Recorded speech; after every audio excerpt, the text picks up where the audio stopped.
This is it, people. This is what you've been waiting for. This is Everyday Celebrity Podcast. The podcast for everyday people with everyday problems, trying to find everyday solutions to accomplish everyday goals. Let's start the show.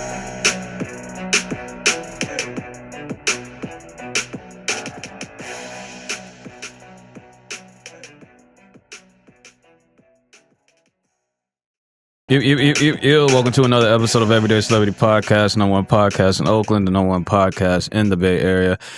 And it's been long overdue when I've tried to get this gentleman in front of me, talk about his life. We had a couple mishaps, but here we are now. I want to welcome Den to the show. How are you doing? I'm doing well. How are you? Good. So the reason why I wanted to speak with you was because you have a bar, a great bar, I might add, and your bar is actually in the place where I did my very first ever podcast in 2019. It used to be, did you know what that place used to be? Was that Hawk and Pony at the time? Yeah, Hawk and Pony, little cafe spot. So you just like posted up on one of those like the big overstuffed couches. Yeah, so I went in there because this is when I didn't have this space, and I was just like wandering around, like going into places where, oh, can I do a podcast here? Blah blah blah. And then I met the I believe she was like the owner or like the manager or something, and then kicked it with her, and I was like, yo, can I do an episode here? And that first episode, I had like a whole fucking production staff and everything. So we all rolled up in there and everybody was so like curious about what the fuck we were doing and shit. So it's just funny how now that there is a bar there, because that place it was nice. I thought it was gonna last for a minute, but it closed really quick. It's funny. It's hard to quantify those things. I loved that room. When we were opening Northlight, we spent probably like a third of the planning for that project at that coffee shop. Wi-Fi was strong. They were open later into the day than most coffee shops. They had beer on tap. Like, it wasn't a bad situation. Yeah. So you were living out here way back then? Yeah. Okay. Well, not way back then, but I moved out here August of 2018. August 2018. Where'd you move from? Portland, Oregon. Portland. You seem shocking, right? You seem like a Portland. I love Portland. I actually want to I'm thinking about either moving there or Seattle. It's nice. I mean, it's a great town to grow up in. The food's incredible. The people are nice in a genuine sort of way. Yeah. I do feel like I have closer relationships down here. I feel like I found a stronger community. Yeah, I mean, honestly, just to keep it a buck, like the reason I moved out of Portland was just that everybody looked like me. Like it was just an entire community of people that looked like me, thought like me, valued what I valued. And that's dope, but like that's not what I wanted to do long term. So when you say, I mean, a lot of people that listen to this never probably even been to Portland. They just know about like the Portland Trailblazers or something. So life in Portland growing up to you, what was it like? Let's start with like childhood, family dynamic and all that. Yeah. So let's see, born in Colorado Springs, moved out to Portland pretty quickly after that, lived in like frankly, just like a really shitty apartment complex. I was actually thinking about it the other day and I was like, you know, the things that live rent free in your head. And I was like, oh, G108. Like I remember the apartment number from that at Watermark Square. You know, I mean, like the bus driver had an SOP for how we were supposed to get dropped off when there was like a violent altercation in the apartment complex. Like they would rather than drop us off at the entrance to the apartment complex, and we'd all like run to our different spots. This is in Columbus? No, this was in Portland. Oh, it was in Portland. Yeah, they would like take us from like building to building, you know, like A, building B, building C, all the way down to G, you know, where I was at. And they would drop you off right out front of the door, and like mom would be like standing in the doorway, like waiting for you to come, and, you know, you'd run in type of thing. But yeah, we moved out there. My mom got a job as a librarian at like a small private Christian school, and where she worked pretty much my entire adult life. Did you grow up religious? Yeah, yeah. Like super religious, like church all the time and shit? Super religious. Like I played the drums and worship band religious. Oh, wow. Yeah, like I've fallen off and I don't think I can remember a lot of the things that I used to just have on lock. But, you know, religious to the point where I could tell you like the books of the Bible all the way through, like start to finish. You know, the same way like some people don't like the presidents or, you know. How do you feel about growing up religious? I mean, as an adult now, knowing I don't know if you're religious now, but as an adult now, knowing that religion, I mean, you can say it's fake and like people abuse it and wars were started over it and then like molesters and shit. So how do you feel about religion now? I mean, well, growing up and religious. Yeah, I mean, two questions. The first you asked about like growing up. I mean, it's all that I knew. You know, when a fish doesn't know it's in water type of thing. It wasn't until I got a little bit older and realized like, oh, a lot of the families that I'm growing up around don't have this same filter that they're seeing everything through. Both my mom and dad were like very devout, like just classic, like fastball down the middle, like Protestant Christians, you know, just like the most, you know, West Coast version of Christianity that you've ever experienced. It was that. And I think I learned a lot. It definitely fucked me up a little bit. You know, there's just things with like guilt and shame that I'm still trying to tackle. But I think a lot of those things that I grew up with that are problems, like I'm a huge people pleaser. Yeah. Like at the end of the day, like I care so much about what every single person thinks about me. And that can be crippling, right? And that can actually be a huge detriment. But there's also, if you work in hospitality, there's an upside to that. Like that desire to be cared about, be loved, like to have people have a positive impression of you. That's profoundly important in the world of hospitality. Yeah. That can be fuel for the fire. But I mean, where I feel about state of things now, I'm not religious. My girlfriend isn't religious. You know, were we to like raise a family, I don't think we would raise them religious. My sister still is. Like, so my niece and nephew are growing up in that world 100%. There are things that I was never able to reconcile. And because of that, I eventually just walked away. You mentioned a sister. Is that the only sibling that you 3 years my senior. That's it. You guys close? I would say so. As we've grown older, we've gotten closer, which I feel like is a pretty common thing. You got family? I do. I have there's 3 boys, 3 girls. So there's 6 of us, including me.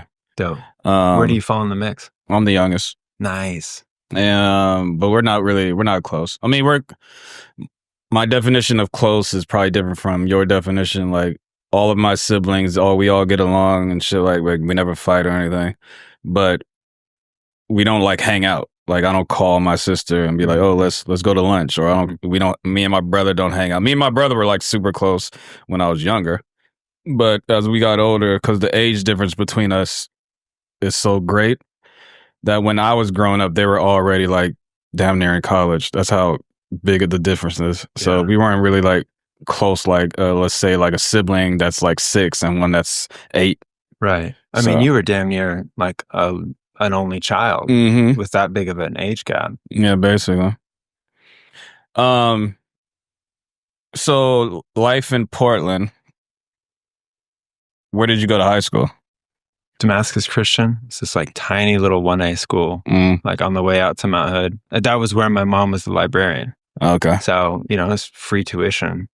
Then that must have been crazy going to school where your mom works. Were you like scared to like do shit? It was so bad. I wasn't scared to do shit, and that was the problem. So they pulled me out of Portland Public Schools in 5th grade when she got the job out there.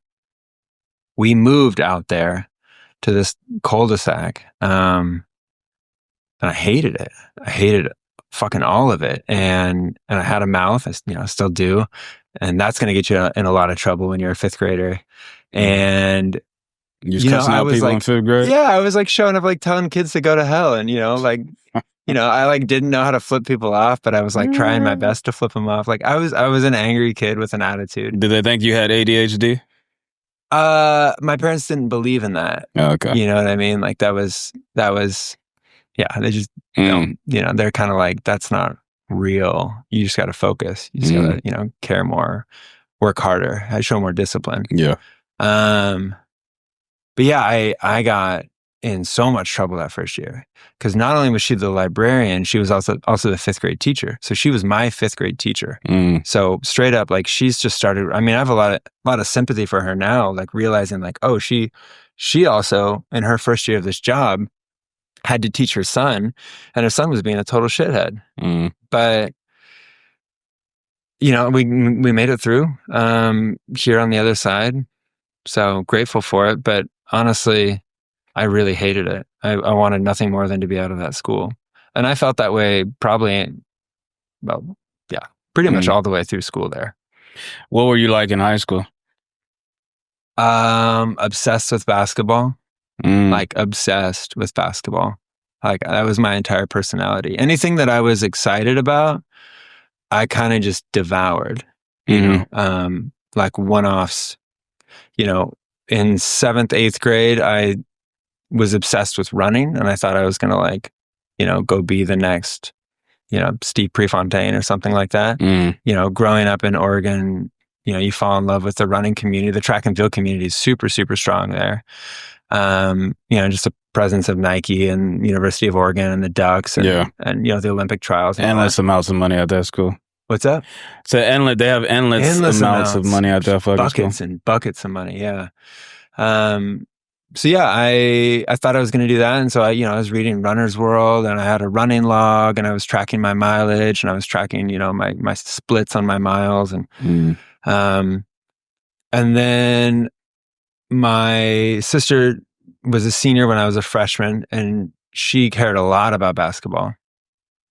They went to the state championship, lost in double overtime in the state championship game, and I just fell head over heels in love with basketball. And that was kind of the beginning of the end.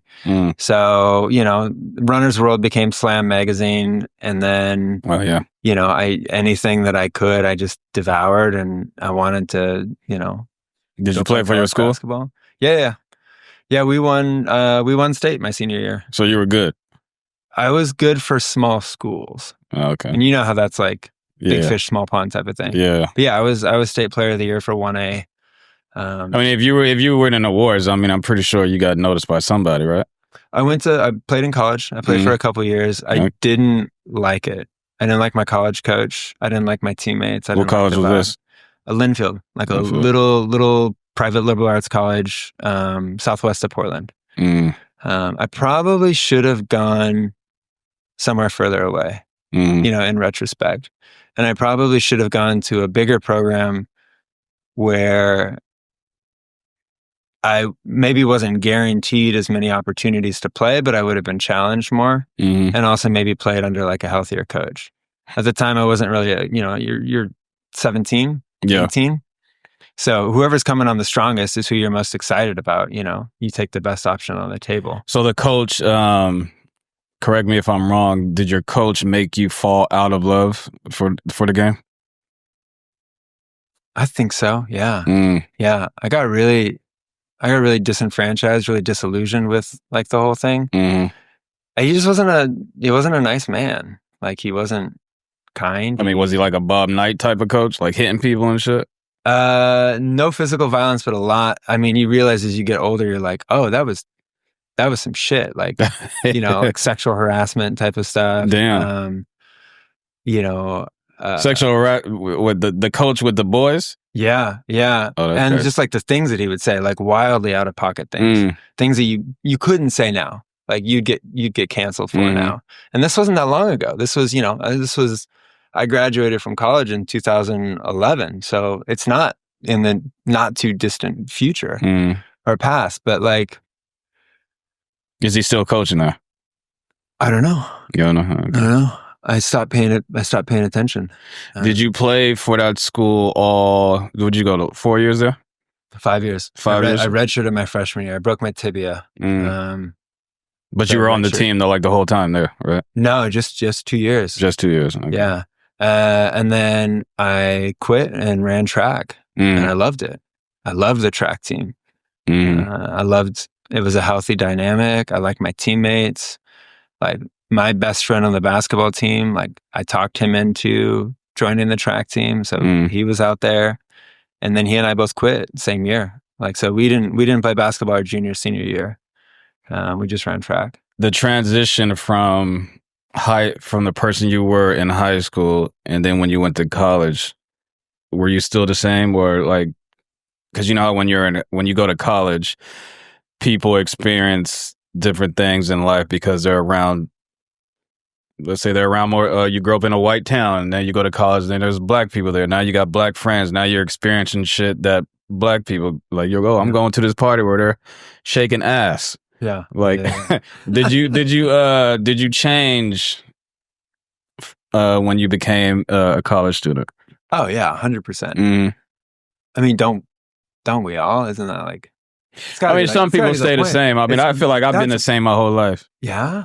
I want to hear about that. I mean, when you talk to people that have known me for 10 plus years or from childhood, they're like, "Oh, he's still the same motherfucking person, solid as a rock." Which is good and bad to me. That's cool. You know, I mean, I accept. I'm a very black and white person, so I accept everything. I accept me how I am, and like I don't like. Oh, I need to change, and I need to do this. I need to do that. I'm like, yeah, this is how I am. This is how I'm going to be. If you're in my circle, you're going to have to accept it. You know. I like that. But this ain't about me. Where did that come? No, that's the one thing. That's the thing. This is the one thing about this podcast. You can't ask me questions. Okay. All right, so hurt. Let's see. I mean, yeah, I smoked a lot of weed. You know, in high school, I kept it very, you know, don't cuss, don't chew, don't go with girls who do. Like I kept it very, very, you know, regimented. A lot of that was, you know, a Christian background, but a lot of that was, you know, not wanting to do anything that could potentially impede my ability to succeed as a basketball player. But that's exactly how I was in high school. Yeah. That's why I never smoked. Yeah. Because we were like so into, me and my friends were like we were athletes, so we were so into like basketball. And laser like, focused. None of us smoked or like really, none of us drank because we thought, oh, it's going to fuck up our lungs. Like we need to play basketball, you know what I'm saying? So, 100%. So I understand that. So, you know, it wasn't until I was quitting basketball that I was like, well, I should have some fun. I should go to some parties. I should hang out. When you started letting loose, did you feel like did you have the thinking where, oh, I should have been doing this? A little bit, yeah. I was like, this is really fun. I really enjoy it. I like these friends. I like this social circle. I enjoy this. I did sort of feel like I'd been keeping myself from doing things that could have actually been a lot of fun, like getting out there and living life. And simultaneously, because of that religious background, I felt a shit ton of, you know, shame and regret and guilt, you know, for doing the very things that I was enjoying doing, which obviously, you know, tends that a little bit and takes some of the fun out of that. But I'm glad that things happened at the pace that they did, if that makes any sense. Like, I'm glad I didn't have any crazy experiences in high school.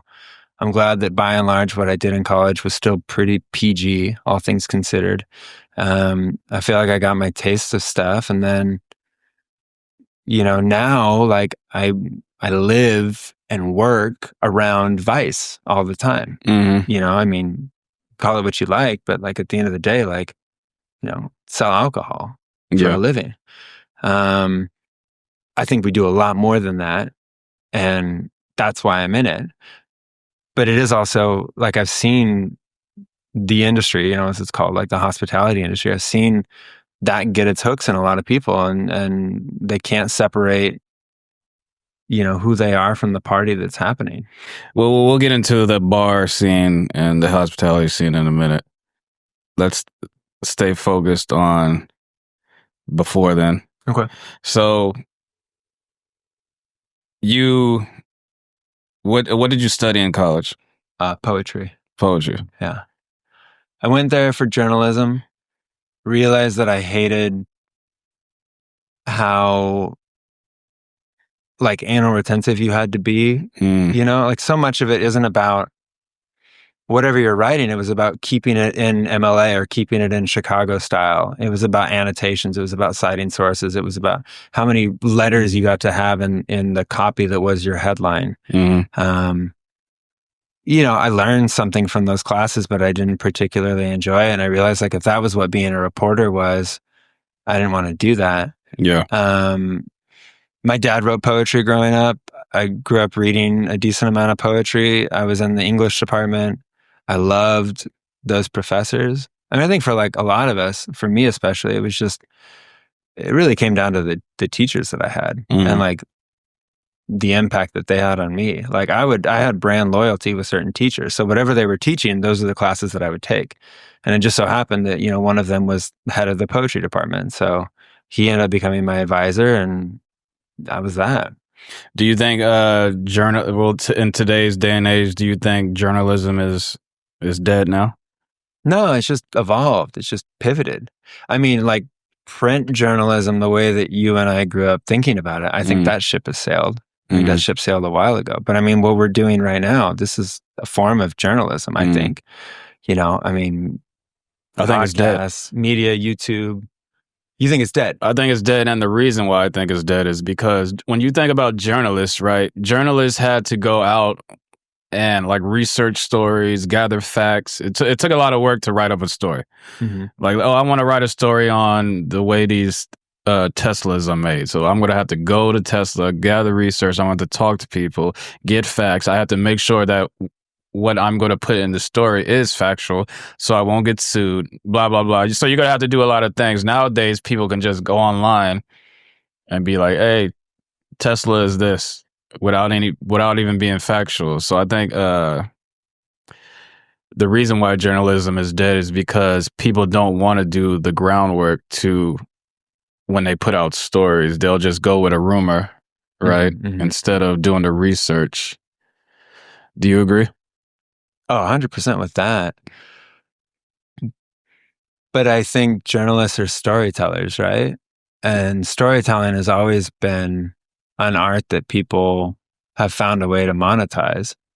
It just goes the way of advertisers, right? Like the advertising dollars used to be in print. It used to be in the pages of the New York Times. It used to be, running a Saks Fifth Avenue ad on the style page of the New York Times. And now it's an ad for a Bitcoin mining company that pops up on a podcast. Yeah. There's still the advertising dollars that are driving the bus. And the people that can tell the really good stories have just pivoted the medium that they're telling the stories on. That's what I mean when I say, like, I don't think journalism is dead. I think we're arguing two sides of the same coin. Like factual journalism, 100%, I think is dead. Like people don't care about fact checking anymore. Yeah. Which is wild to me. But it's because information can be disseminated faster than it's ever been able to be before. Like the reach that somebody can have is wider and further than it's ever been and more immediate than it's ever been. Yeah. And we're rewarding clicks. We're rewarding like visceral content, like off the cuff hot takes that are more interesting. Like it's more important to be interesting than it is to be accurate. Yeah, what's that? That's terrifying. What's that saying that the lie goes farther than the truth? 100%. Yeah, that's why I never believe anything I see on Twitter or X. Yeah, like when I go down that timeline or whatever, and there's all these like stories, I'm like, I'm not gonna believe this shit. I take it with like a grain of salt. It's becoming easier and easier to tell a convincing lie. Mm-hmm. So when you finished college, what year was this? 2011. 2011. And then after you finished college, where did your journey take you? I actually got back into basketball. Went overseas, played in Germany, played in the UK. So you must be and then kind of good. I can beat you though. I already know that. I believe that. Yeah, I also haven't touched a ball since. When did I quit? When did I stop? You still hoop? Mm-hmm. Nice. Twice a week. Oh yeah, you 100%. Yeah, I haven't. Let's see. So 2011 to probably 2015. So it's been a decade. Like I haven't touched a ball. Like at that point when I quit, I was done. Like emotionally, physically, spiritually. Like I definitely could have kept playing. I was 25. Yeah, that's crazy that you grew up loving the sport. You played in high school. You played in college. You went overseas, so I'm assuming you were playing professionally. Yeah, semi and professional. So, and then to just quit like that. That's crazy. Was there anything specific? Was there like an injury or anything? No. I was. So there's this one moment that I'll never forget. It's gonna live in my head until the day I die. I was back from the UK, and in the summers there's a league called the IBL, International Basketball League, that runs like the Pacific Northwest, and then there's like a couple random teams in Texas, and then a lot of teams in Canada, and then some teams in China. It's really a strange like conglomeration of where they get their teams from. Run and gun, zero defense. Everybody's just trying to get as many stats as possible so that they can show off like a crazy stat line that they averaged, this many points, this many rebounds, this many assists, this many steals, during the IBL season. And our team was owned by this guy who was just like into shipping. Like, dude literally just moved stuff. And apparently that's a really good business to be in because he made a lot of money.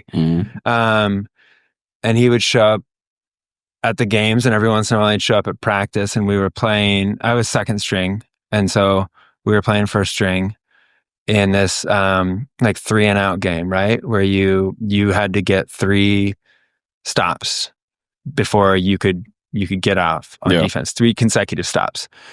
And we were just absolutely just torching the first team. And then the owner walks in, and the dude that I was guarding, who was probably, I'm 6'7", at my best, 202, 205, maybe, and that was like as strong as I've ever been. He was probably 6'8", 240, so casually had easy, 40 pounds of muscle on me. Sees the owner kind of like laughing about what's happening, just gets 3 stops back to back to back. They go on offense, starts screaming for the ball, grabs the ball, looks over his shoulder at me, throws his ass into me, knocks me on my back, takes 1 dribble, drop steps, just tears the rim off. The ball goes through so hard, it basically like spikes on the ground like 6 inches from my head. He's hanging on the rim, and he looks down at me and just says, "Bitch," and lands. And in that moment I was like, oh yeah, like it doesn't matter. Like, no matter how hard I work, no matter how many books I read, no matter how much like physically I'm not going to be on that level, such that like, unless I had the talent of like Stephen Curry or something like that, which I did not 100%, earned or inherited or otherwise.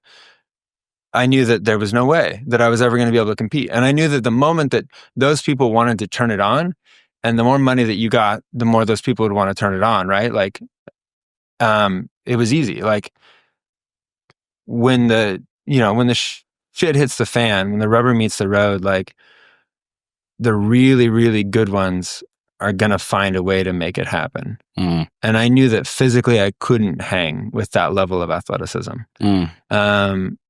And I was tired. I have a tendency to do things all out.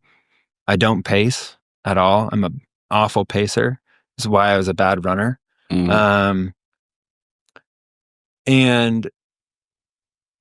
that can get you far. That can be helpful, but it also is a recipe for doing a thing until you don't love it anymore, and then continuing to do it, and then realizing you're done with it. And I think that's part of why I've never touched a basketball since then. Like, I kind of hated basketball at the end. I hated practice. I hated my coach. I hated my teammates. And in retrospect, probably not bad guys, probably not a bad coach. I was over it. When you do things, do you have the mindset as I'm going to do this, and I'm either going to be the best or I'm not going to do it at all? No. Because let's just stay on the basketball example. there's going to be, if you're fast, there's always going to be someone faster. If you're strong, there's always going to be someone stronger. If you shoot, there's always going to be someone who can shoot better. Like, there's always going to be somebody that's better than you in something. Even though everyone said, like Michael Jordan, he's the best basketball player, but there is somebody who Michael Jordan cannot guard and will give him buckets, right? It's just how you adapt. Like Michael Jordan, when he was playing for the Wizards, he wasn't like the Michael Jordan from the Bulls, so he had to adapt and find different ways to score. Like, I'm 40 years old, so now I'm going to use my intelligence and like try to find ways, use my body in ways that it's going to benefit me to score on these young kids who can literally just jump over me. And he was still averaging, I think when he was 40, he was averaging 26 points a game when he was 40 years old. So there's always going to be somebody that's better than you in something. But I don't think that's a reason to quit. And I don't know if that's what you were saying or not, but that's what I took from it. Oh, no, yeah.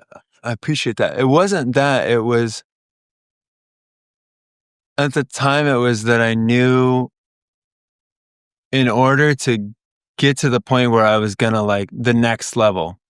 Because to be honest with you, like basketball at the level that I was playing is not glamorous. Like, we were not getting paid, not like that. Like, you know, I made more money as a bartender than I ever made as a basketball player. You know, easy, cold, any given year over year. You know, playing in half-empty gyms that you drove halfway across Germany in a fucking, you know, shitty Sprinter van in the back with a 6'10" guy and a 7-foot guy on either side of you. No, I understand the grind. Yeah, like there's nothing like, it sounds romantic, and I know you know, but like it also is a huge grind and a huge drain, and I reached the point where the juice wasn't worth the squeeze. Like, to answer your question earlier, like, no, it's not about being the best. I've never been interested in that. I'm not competitive like that. And that was probably a huge downside in basketball. I am really competitive with myself, but I'm not very competitive with other people. And that's fine. I'm okay with that. I'm more interested in the process of getting better than I am in reaching whatever the end result is of that. Because I found out that that's not that satisfying. Or at least for me, it's not that satisfying. I'm way more interested in like the marginal gains that come along the way, and like losing yourself in the process of improving. Like, that I love. That I'm excited about. You know, and I know we're going to talk about it later, but like, that's what I love about bars. That's what I love about restaurants. That's what I love about hospitality. It's like, there's not a conclusion to it. You know what I mean? Like, unless the restaurant closes or the bar closes, you know, or you leave. But it's an open-ended project from the day you join it or the day you start it until, you know, when. How long were you in Germany for? 2 years. 2 years. Or 2 seasons. And then when you finished Germany, did you leave because basketball was done, or you just left because you just wanted to leave? Oh, and it was the end of the season. Okay. Yeah, so I just went back home.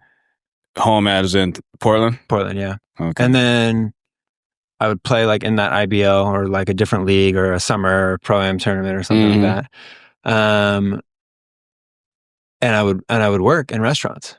That was the beginning of me working in restaurants. And I was literally like at what is it, probably 20 or so, I started washing dishes. And then I was a baker, like a morning kneader. Like, they wouldn't even trust me to put the bread in the oven. Like, I just got to cut the bread and knead the bread and do that over and over and over. At any point, did you try to get a job with the degree that you graduated with? No. No? Yeah. Do you feel like you wasted time studying in college? No. Okay. Yeah. Yeah, I loved it. I still love it. I mean, a huge part of my job is writing now. You know, it's like, I think sometimes people sleep on that or think that it's a lot more of X, Y, or Z, but like a massive amount of my job is written communication. You know, between two bars and, you know, a team of 25 and a team of 21. There's a lot of people that I'm just staying in touch with. When did you leave Portland to come to California? 2018. What was the reason? To open Northlight. Oh, you came to open a yeah, up the street on 49. So that reason, like, that's what brought me down. How did that come about? Like, and why the Bay Area specifically? Northlight came about because they wanted somebody else. They wanted a buddy of mine. They wanted him to be me, and he didn't want to be me, but he said they should talk to me, and so they did, and that was that. But it's two guys, Dan Stone and Lee Smith, and they own and operate, or own, I should say. They're pretty light-handed on operations. Northlight. And they were looking for somebody who had the background that I had running bars. And so there was some sweat equity available and a salary and the opportunity to do what I'd been doing at that point for, probably almost a decade up in Portland, but to do it in a new marketplace and to do it in a new city. And so your friend was here already and mentioned you? No, Dan, one of the owners of Northlight, was kind of peripherally connected in Portland. Okay. And so they were opening up their GM search, and they were opening it up to like kind of just the whole West Coast. Like they were looking beyond Oakland. And so they flew me down. I came down a couple times. I stayed in Bushrod one time. I stayed over off of College Ave one time, just not... Little college areas, huh? Yeah, I literally just like, I had zero perspective, right? So this was your first time in the Bay Area when they flew you out? I'd been down a few times before to visit like bars and restaurants, but I think it was exclusively in San Francisco, right? It was like, we were opening a cocktail bar with a certain focus. So I would go to other cities and visit bars that had that exact same focus and just, like take notes, learn, go to school basically. So I'd been down to San Francisco a few times, but never Oakland. And yeah, I mean, literally like I just looked at where that spot was going to be, right? 4915 Telegraph Avenue. And I said, cool, let's just pick neighborhoods that are around that and I can get a vibe for what those neighborhoods are like. And, got off the plane, hopped out of the Uber and just started walking, everywhere so I could see everything. Asking people what they thought of, Temescal. I think I didn't even know how to pronounce Temescal. I think, I was probably saying it wrong, for the first month or two. But then in doing so, yeah, I mean, just to be honest, like I needed to get out of Portland more than I needed to come to Oakland. And then moving to Oakland was hard because I moved here in August of 2018 and promptly just immediately started working on opening the bar. We opened the bar on January 19th of 2019. So the very beginning of 2019. Did COVID happen or no? It was a year out. Okay. So we opened the bar. 2 months into opening the bar, my dad died. And so I had to like go up to Portland a bunch of times, just take care of family business and family matters and stuff like that. And then we made it, a year, and then boom, COVID happened, and then everything shut down. And I hadn't yet developed any kind of a close friend group. The only community I had was literally our staff, from the bar. Yeah. And like a few friends that I'd made from across the bar, but that was it. I'd just been working, 60, 70 hour weeks, and hadn't had time to make a friend group. And so I was really lonely, honestly, like despite being surrounded by people for the first 2 or 3 years that I was in the Bay Area, it was really lonely. It wasn't until probably halfway through COVID that I really started to like make the people that are like now, my closest friends in my community. Was the bar, when COVID happened, was the bar completely shut down? Because how some places were still serving like food or found a way to serve drinks out in the street. Yeah, we did all the things. We did takeout cocktails. We did pizza kits. We did to-go food. We had a back patio, so as soon as people were doing like outdoor dining that was spaced out with plexiglass and all these things, So there was no time where you guys were like, oh damn, we might lose this place. Oh, 1,000%. It was touch and go for a year or two.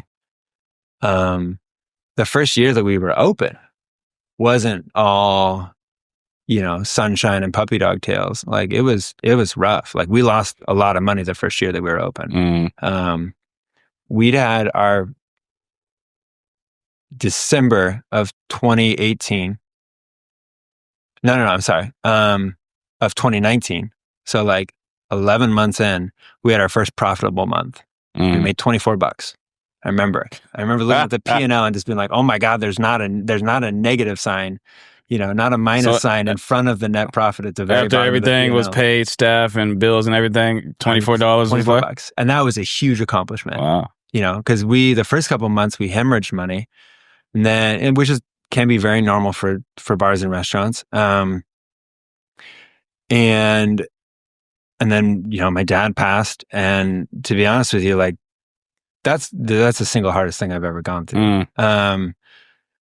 And I was just, rocked and reeling, and I don't even really know a lot of what happened in March, April, May. It probably wasn't until June that I kind of came out of a fog and started being like an operator of a bar again. And yeah, $24 was a major accomplishment. And the next month we made like $1,000. And the next month we made like $2,000. And then COVID happened. So by perspective, we had $3,024 that we'd made in net profit while losing tens of thousands of dollars before that. A big bank loan, a bunch of investors we owed money, and a relatively expensive lease. So yeah, I legitimately really thought we were going to lose Northlight multiple times during the pandemic. Are you still at Northlight? I am for 2 more months. Okay. Yeah. Tallboy. Explain where that name came from. You're tall. I'm assuming it's just like named after you. No, I named it after a can of beer. Truly. Okay. Oh, Tallboy. Okay. Yeah. I wanted. The double entendre is not lost on me. I get a kick out of it. I wanted it to be, and I think hopefully it has become that, a really casual, informal spot for people to just stop in. A daily driver, a living room, a third space, whatever you want to call it. Yeah. And so I wanted to pick something that was really unpretentious, something that was really accessible, something that was really easy to say and spell and pronounce and look up and type into your phone. My whole career has been, up until Tallboy, like kind of fancy cocktail bars, fancy restaurants, fancy drinks. And I really wanted to do something with Tallboy that was a lot more cheeky, irreverent, just fun, casual. I was tired of having to feel like this probably goes back to a lot of that, like that guilt and that shame. But I was tired of feeling like I always had to be like 1,000% on, like vigilant, like worried that there was, a paperclip on the ground type of thing, and we care immensely there. And I hope people can tell. I think that comes through. But you can do that without putting yourself on a cross. And so I wanted that level of like casual, excellence to kind of come through. So that was where Tallboy came from.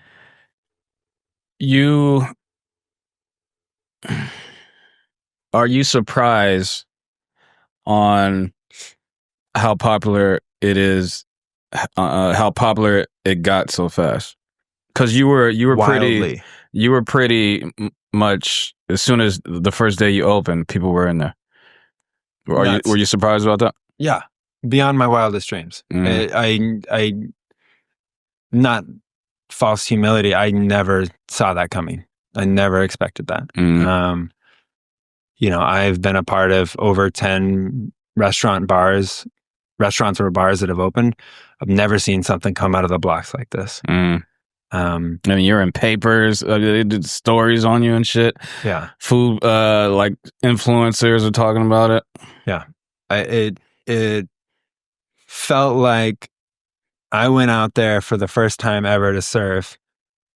Thought I was going to catch like a little 3 foot, 5 foot wave. And then all of a sudden, like, a 25-foot wave just came out of nowhere, and I managed to stand up. We managed to stand up, and then holy fuck, here we go.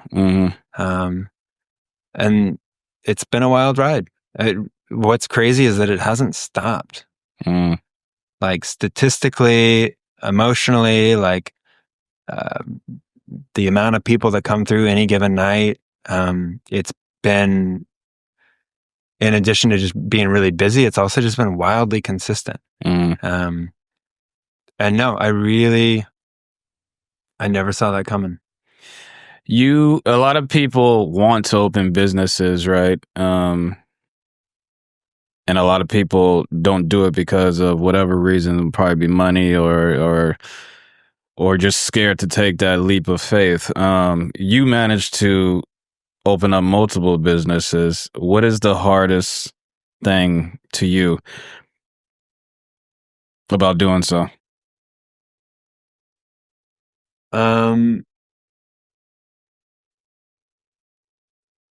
Making yourself vulnerable, caring, and being willing to be judged for caring, for giving a lot of fucks. I feel like there's a level of vulnerability that comes with throwing your entire self into something. And then especially like in the industry that I work in, people are vicious. People get on Yelp, people get on Google Maps, they get on whatever, they'll talk to their friends, I'll be, even Tallboy that like people like I'll be working the front door on a Friday night, Saturday night. Nobody knows the relationship that I have with that business. I'm the doorman at that point. Right. Yeah.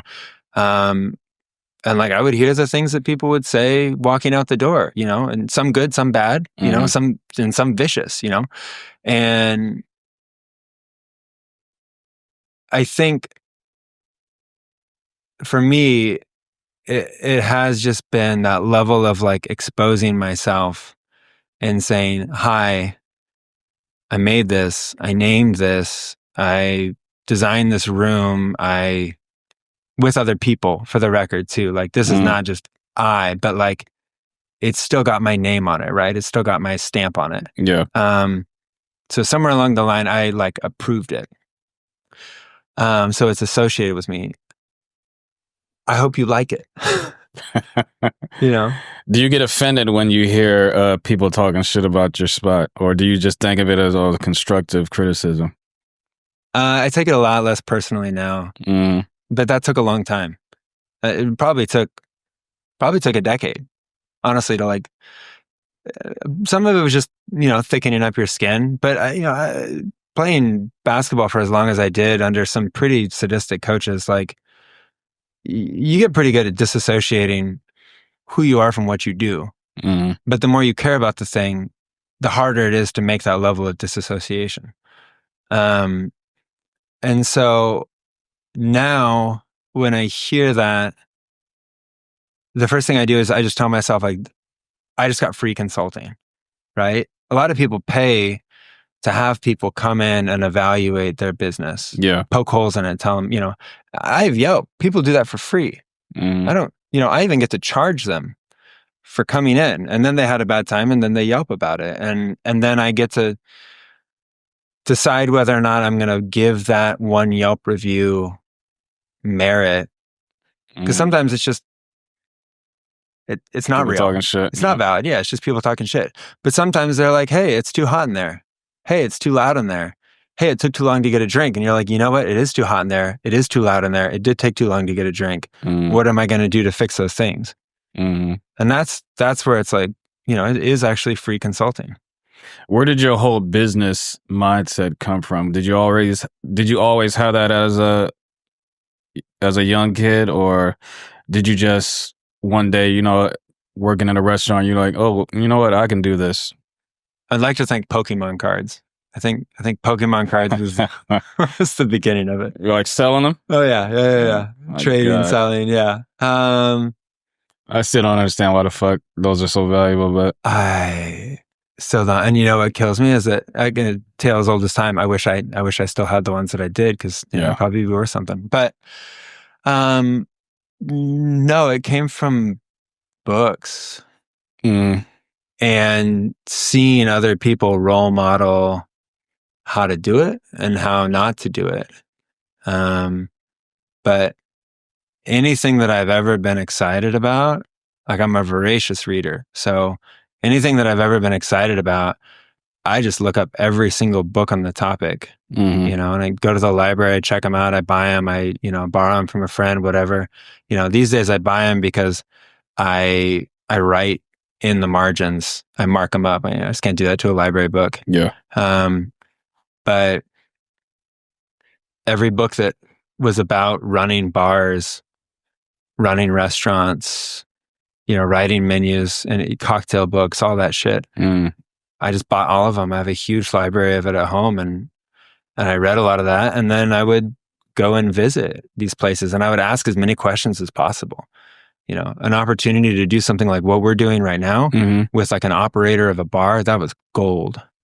It still is gold. I still have people in my world that I have these types of conversations with. Do you have a muse, or like somebody that you look up to and admire in this space? Ooh. I really loved Anthony Bourdain. Yeah. Not because of the food, it's just because the way he traveled the world and was able to connect with all different types of people. Yeah, he was so democratic. He lived a life that I would love to live right now or when I get older. And Michael Jordan, because he demanded excellence. Those are good muses. I definitely muse, role model, same. For sure. I mean, there were people that I worked under that I have so much to thank for now that instilled excellence in me. And this is like way after basketball. This is just in the restaurant and bar world specifically. People that made me the bartender that I am, because I still am, at the end of the day, like, while doing a lot of other things, like, I'm still also, a bartender. And that was where this whole thing started for me, was falling in love with that craft and trying to get as good as I could at that craft. And you can spend a lifetime just on that alone, but yeah, I'm trying to think of who my like heroes are now. I'll have to punt that one. Yeah. Okay. Because I will fall in love with whoever I'm studying at that moment. If that makes any sense. If I'm reading your memoir, if I'm reading your autobiography, I'm gonna fall in love with you during that time. And I'm gonna learn everything I can from you, and then maybe I'll just deep dive on your entire life and go all the way through. But, other times, as soon as I move on to the next person, it's on to the next person. The only consistent like love of my life that I'm not related to, by family is Emily, is my girlfriend. She's been the constant since I moved to the Bay. We met right after moving to the Bay. That's the only. Does she work with you? No, but we have a lot of great conversations over the kitchen table. She named it Tallboy. Okay. Like she gave it. That was born out of her. We were on a motorcycle up in the hills, just like riding around up there and, on the trails and shit. And she looked at like a grove of trees and she like personified one of them, called it a boy. She's like, look at that tall boy over there. And we kind of just looked at each other and we're like, oh, tall boy, can of beer. Huh? It's fun to say. Oh, cool. And we slept on it, and then we, came back to it a week later and then a month later. And then that became the working title for the bar. And then that became the bar. But design decisions, like aesthetic inspiration, she has an incredible eye. I mean, she she's a jeweler by trade. So she has her own jewelry line. That's what she does for work. And just somebody who's really circumspect, really curious, has a really like a gimlet eye for detail. Is she a Virgo? A Sagittarius. Yeah. I don't know enough about Virgos. That's in the family? They're really detail oriented. Yeah, attention to detail, very picky, thinkers. You're describing Emily. Yeah. She's really influenced by space, by spaces, and like what the space, is it messy? Is it clean? Yeah. Is there light? Is there no light? What level of volume is there? She's very hyper aware of all of that. And I am too, but only in bars and restaurants. I'm able to turn it on and off. Are you into architecture? Yeah. Read a lot of books on it. Or design, architecture or design. At one point I thought I wanted to be an architect. I get those vibes from you. And when you walk into Tallboy, you just get those vibes too, like someone's into architecture when you walk into this space. I mean, that is 100%. That's Saeed John Egbal. That's the architect that we had. And then Joe Rosenthal is designer in-house. And then honestly, Roman, like, and Emily, like it was a very, very collaborative process. Yeah. You really do get decision fatigue. Like there was a point where I just got to where I was like, fuck, I don't want to decide on one more thing. I don't want to make a call about a sconce. I don't want to make a call about a paint color. I started just like procrastinating on all these decisions because there were just so many that had to be made. But that team, I mean, Saeed is an incredible architect, does a lot of bars and restaurants. And I brought a really clear vision, but it was still an open-ended vision. I knew that I wanted it to be a lot of like smooth lines, a lot of like curved, like feminine edges. I knew that I wanted the space to have a tremendous amount of texture.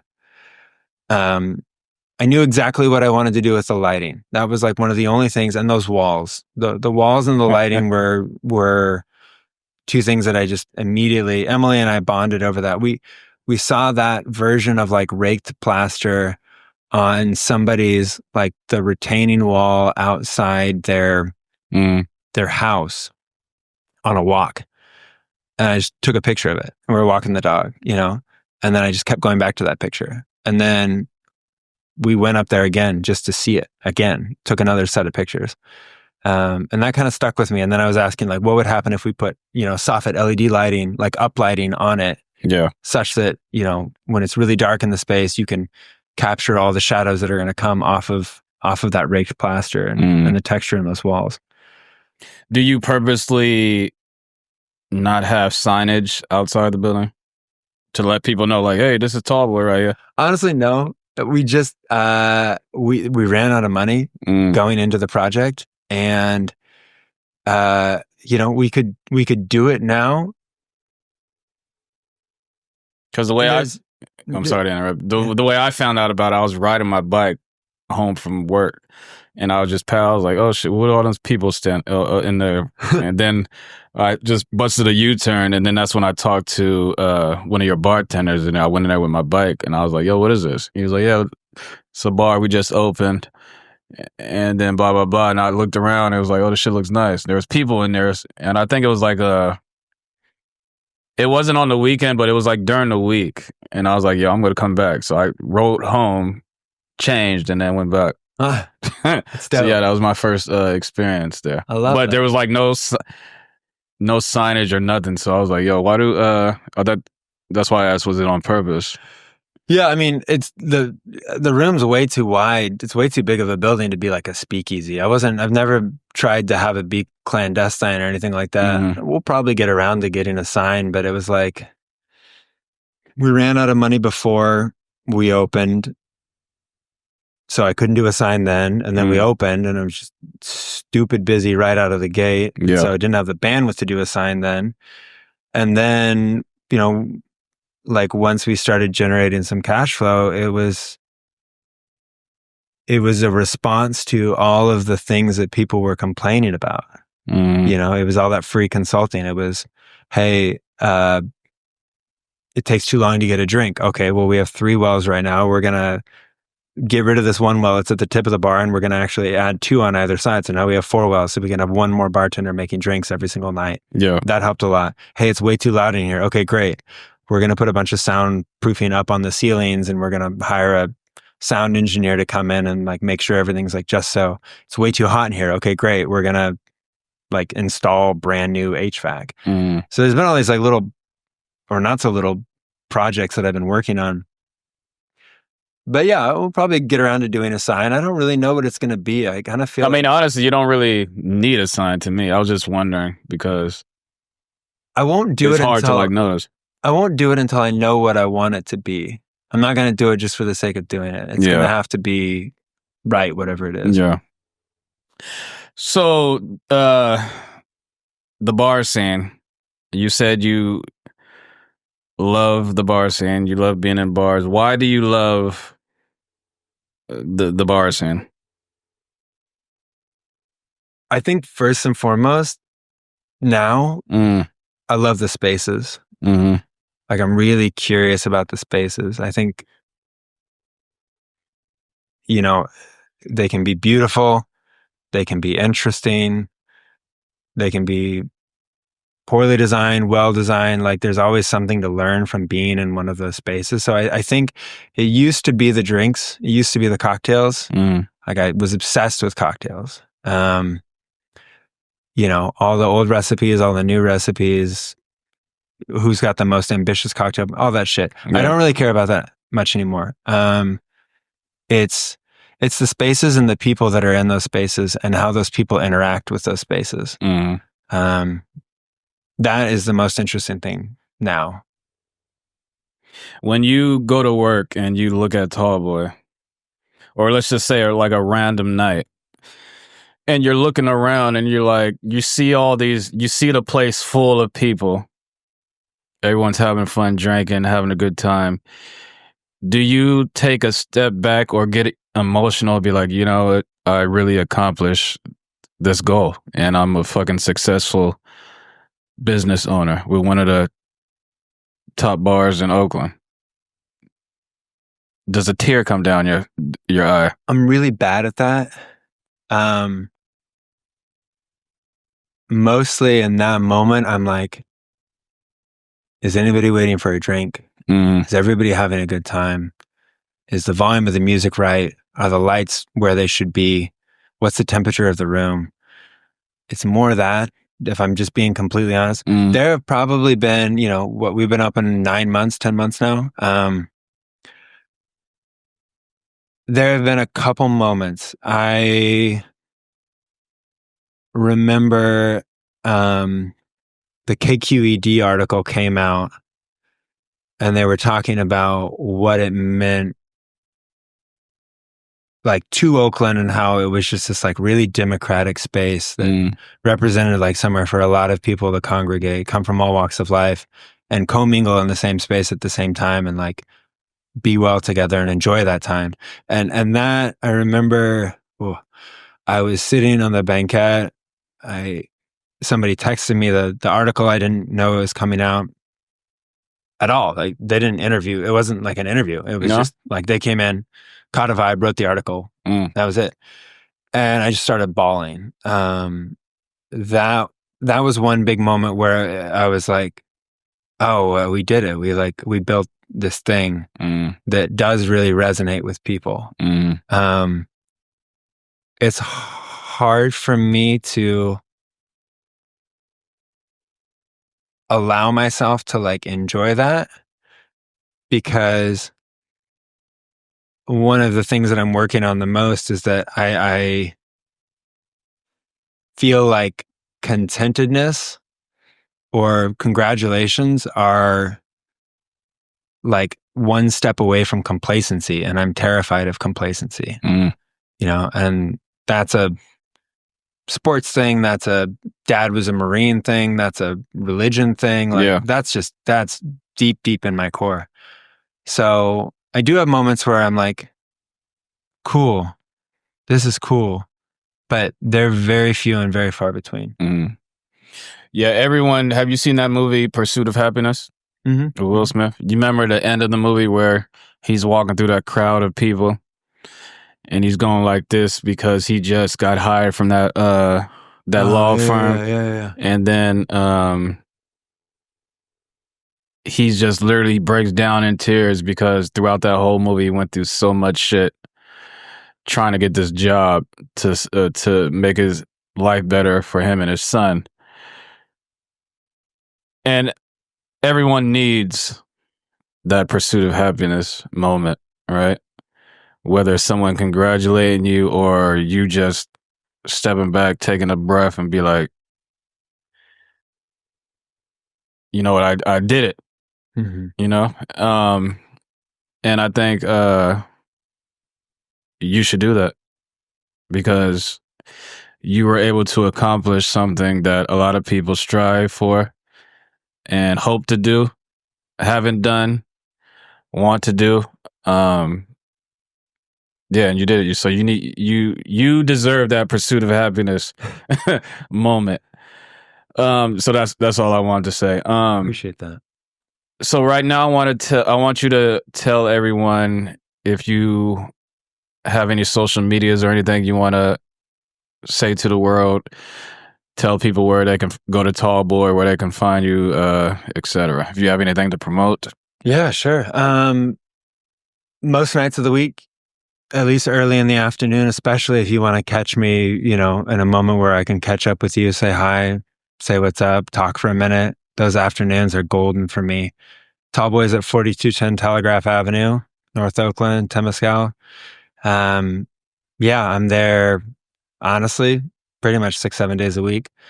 If you want to say what's up on Instagram, it's avocado, like the fruit, Corkage, like Corkage.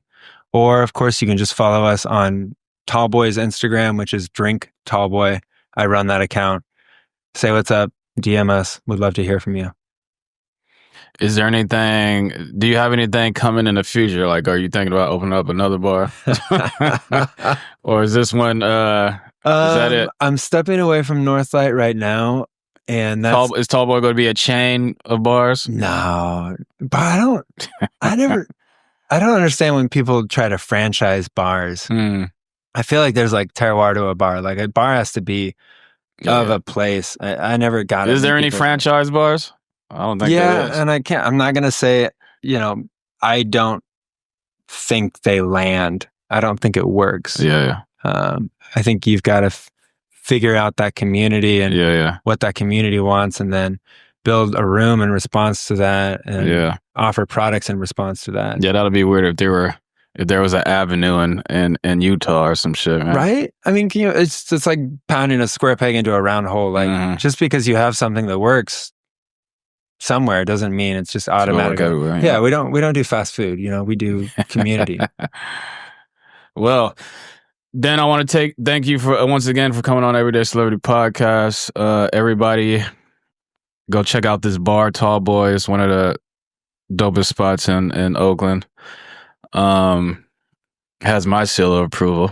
I mean, that doesn't mean anything, but I enjoy going there. Probably going to go there tonight, actually. Yeah, go there, spend your money.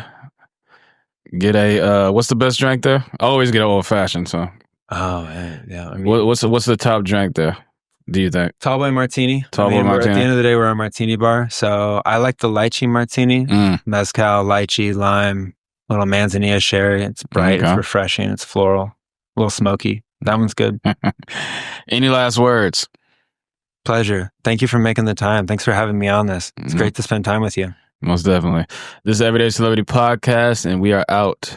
You.